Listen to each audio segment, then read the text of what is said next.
Let's talk about Israel and Gaza. We've had Penny Wong wandering around, Anthony Albanese. They're all busily attacking Israel, as is their preference.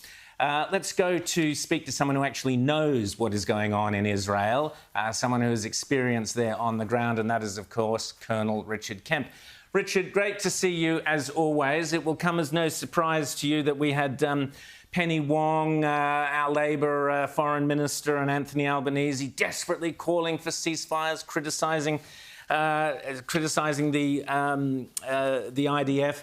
Now, yes, of course, it is a tragedy that the 7, including 1 Australian aid workers, were killed. You know from your experience in war this happens. But tell us, what is the danger now for Israel with this kind of constant pressure now for ceasefires and blaming Israel rather than Hamas, who should wear the blame for the tragic deaths of the 7 aid workers? Richard, your thoughts? Well, we're getting the same noises over here, Rowan, in London about things like arms embargoes and trying to force Israel to stop fighting. This is beginning to take shape over here, particularly after this tragic incident. But the effect really is going to be minimal in relation to Israel directly, unless the United States really turns on Israel and ceases to supply Israel with not only arms and ammunition, but also the political support that it needs. And the effect that has, OK, it will have an effect on Israel. Israel will still be able to fight if it chooses to defy the US. But the effect all of this noise has, coming from Australia, from the UK, from the US and other countries, is to strengthen Hamas. It gives encouragement. Hamas is on its last legs in some respects, and it certainly will be once the IDF go into Rafah in the south. But meanwhile, they're getting courage. They're getting effectively they are being encouraged by these people in our countries to fight on and fight harder. And even Hassan Nasrallah, the head of Hezbollah, which is the terrorist organization that threatens Israel from Lebanon, he said today, I think it was, that he's optimistic this war is going to end soon in Gaza because of all the international pressure. This is the kind of empowerment that these uninformed noises give to Israel's enemies. James. Colonel Kemp, I want to ask you, though, about what I believe is the real root of this issue here, which is Iran. And it seems to me that the Biden administration in particular is playing a very two-faced game here, where they're acting still supportive of Israel, still supplying arms to Israel, although that support is being progressively withdrawn, while at the same time doing absolutely nothing about stopping Iran supplying arms to Hezbollah, giving aid to Hamas, and, allowing it to become the regional hegemon, potentially a nuclear-armed one. How is the Biden administration getting away with this double game? Well, this is the problem. Biden's administration is fixed on the idea still, even after what happened on the 7th of October by one of Iran's major proxies, the Hamas, and Islamic Jihad, of course, in Gaza, still fixed on the idea of appeasing Iran, of trying to normalize relationships in the region, of trying to get a renewed nuclear deal through. Even now, they're still thinking about this. And the consequences, of course, are that Iran will become more aggressive, not only towards Israel, but to the West as well. In Australia, in Britain, in other European countries, in the US, Iran has sleeper cells, IRGC, Islamic Revolutionary Guard Corps, and Hezbollah sleeper cells, which are ready to attack us. And this sort of encourages that country in its actions. And I mentioned Hezbollah and Hassan Nasrallah up in the north.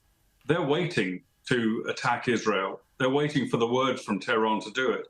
And by emboldening Iran, that's much more likely to happen. The best way of deterring Iran and deterring Hezbollah is for the world, particularly the US, to give absolute support to Israel to destroy Hamas. And that will send a very, very salutary lesson to both Iran, Hezbollah, and the other proxies in the region. Rita. I want to get your response to something our former Foreign Minister Bob Carr said about this tragedy with the aid workers. And I'll just read you what he posted. He said, Israel now adding to its war crimes the assassination of aid workers deliberately, I believe, to worsen food deprivation in Gaza. This suggestion, and I would hope that it's not a widely held one amongst politicians, former or current, that this was somehow deliberate. I mean, just how absurd is that they would deliberately target aid workers to try to starve the Palestinian population? It's obviously unspeakable nonsense. And we've heard, again, similar noises over here and elsewhere around the world on this. Why would Israel do that? I mean, first of all, if you set aside the laws of war, which Israel scrupulously adheres to, and morality, if you set those aside, what would be the actual purpose of deliberately killing aid workers? It would make no sense at all. Meanwhile, Israel is doing everything it can, everything in its power to allow aid to get into Gaza. And in fact, in the last 6 months since this war began, Israel has permitted aid into Gaza, which is about twice as much as it requires. It's allowed about a year's supply of humanitarian aid into Gaza in 6 months, a year's supply. So, of course, it's nonsense. Israel wouldn't do that. Why would it? And the very idea that a tragic accident like this can be then used against Israel. Israel has admitted it was wrong. It's disciplined some of the people involved in it.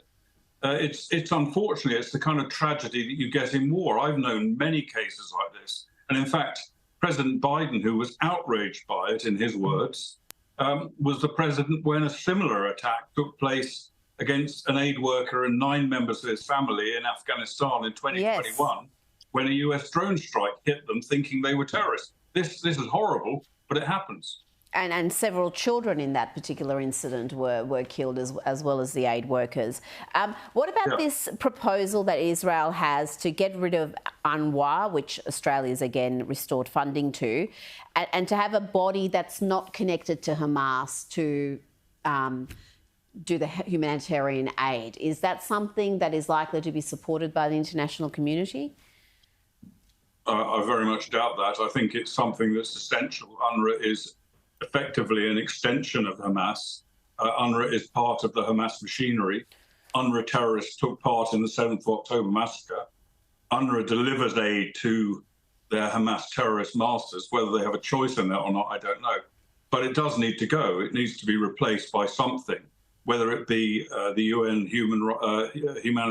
UN High Commission for Refugees, UNHCR, which looks after refugees everywhere else, whether it's some other UN body or indeed outsourcing it to a commercial organisation. I don't know, but it does need to change. Whether that's likely to happen in the near future, I don't know. But I very much doubt. I suspect there'll be a lot of criticism of Israel for trying to do that, as we've already seen. Richard, just quickly before we go, in your opinion, how quickly could the Israelis, if the West would get off their back and just let them do the job, finish off Hamas? How important is that they do that, get into those tunnels, free the hostages, finish this thing?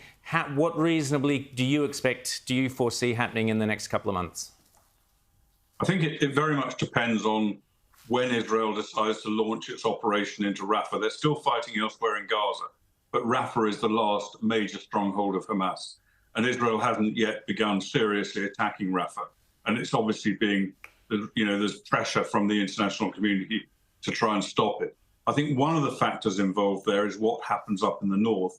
Of course, Israel can fight a war against Hezbollah and against Hamas at the same time, but it would not be optimum. And so I think Israel is probably looking to see what's emerging in the north before it commits major forces, which we needed to Rafah. It's got 3 divisions up on the border with Lebanon now, and that's obviously in anticipation of a need to get in on the ground in Lebanon and deal with Hezbollah. The sequencing of that is obviously a military decision that can only be known or understood properly by the IDF and by the government in Israel.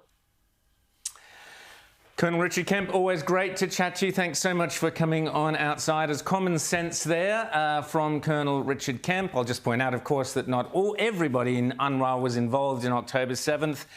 Certain individuals were, and that is much reason for us to be not financing them, in my opinion, with Australian taxpayers' dollars, which we have been doing thanks to Penny Wong and the Teals.